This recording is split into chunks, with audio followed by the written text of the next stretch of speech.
1948 में महात्मा गांधी की हत्या कर दी जाती है, क्या हो गई थी, और पूरे हिंदुस्तान के अलग अलग प्रमुख स्थानों पर उनकी अस्थियों का विसर्जन किया गया।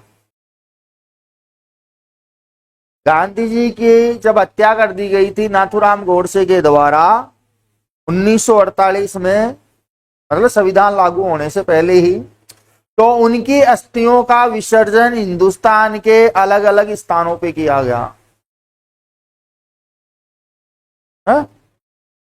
अरे पैसा लगाया नहीं, यही तो कमी है। पैसा तो अब्बे वाले ने लगाया, जो अटल बिहारी वाजपेयी की अस्थियों को जगह जगह, और वो 4000 लोटों का हिसाब आज तक नहीं दिया। उस समय तो जो उनके साथ थे ना लोग, वो ही ऐसे कपड़े में बांध बांध के ले गए, कोई कहां, जिनमें एक नाम मिलता है नगेंद्र बाला का।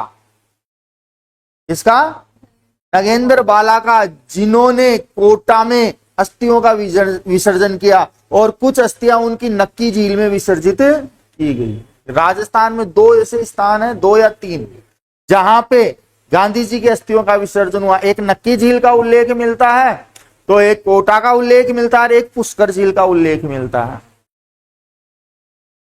अरे गांधी जी तो क्या थे, पावर थे। दिखावा तो लोग उनके जो सहयोगी थे वही कह दिए, साहब ऐसा आदमी हमारे प्रांत में होना चाहिए, तो लोग उनकी राख को ले गए और अलग अलग स्थानों पे अपनी श्रद्धा अनुसार उन्होंने विसर्जित किया। फिर उसी को कॉपी किया जब अटल बिहारी वाजपेयी जी की मृत्यु हुई। पता होगा शायद आपको, 4000 लोटों में पूरे हिंदुस्तान में।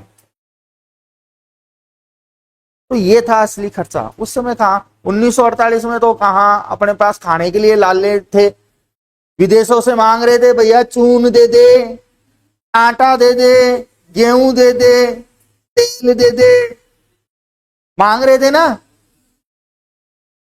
तब अमेरिका वालों ने क्या भेजा था, सुअर को खिलाने वाला गेहूं, पिंक कलर का, खा लो ये। पीएम साहब को पता लगा, और ऐसा खाएंगे मेरी जनता, ले जाए इसको वापस।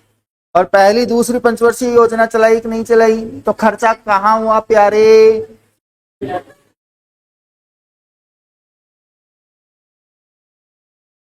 लॉजिक पकड़ा करो। हम क्या एक तरफ उस समय और भी तो कुछ घटना घटित हो रही है, उस समय अपने हालात ही नहीं है, तो कहां से करेंगे खर्चा में। अंग्रेजों ने जब कहा कि साहब हम छोड़ के जाएंगे फलानी तारीख को, मतलब 15 अगस्त को आजाद करेंगे, उससे पहले दीवारों में सोना लगा हो ना, उसको भी उपाड़ उपाड़ के लेके जा रहे हैं। दीवारों में जो सोने डायमंड वगैरह आ रहे लगे हुए ना, उनको भी पेचकस से निकाल निकाल के भर के बोरिया ले गए। फिर तो स्थिति तो अपनी ऑलरेडी खराब थी।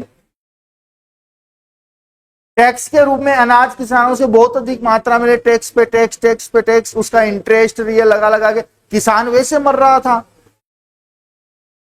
इसीलिए तो ये समस्या दोबारा उत्पन्न हो भारत के सामने, तब क्या बनाया FCI, food corruption of India, जो आज 5 रुपए 10 रुपए किलो के भाव से तुम्हें गेहूं खिला रहा है।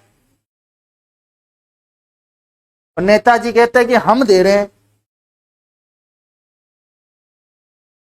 एक दिन तावड़म काम तो कर देख ली, किसान काम करे जी फाटी बनियान में। इस धरती का ईश्वर एक ही है, वो किसान। ध्यान रखो, जिस दिन वो विलुप्त हो गया ना, उस दिन शाम को रोटी में पकवान आना बंद हो जाएंगे। दूसरे देशों से खरीदोगे तो वो मुंह मां के क्या लेगा, रकम लेगा, जो ईस्ट इंडिया कंपनी बहुत पहले सिखा गई थी, हम सिखा गई थी। कई चीजें पहले वो देखा करो कि उस समय क्या घटनाएं घटित हो रही है, क्या सिलसिला चल रहा है, उसके बाद में पता किया करो कि हाँ की ये बात सही है क्या।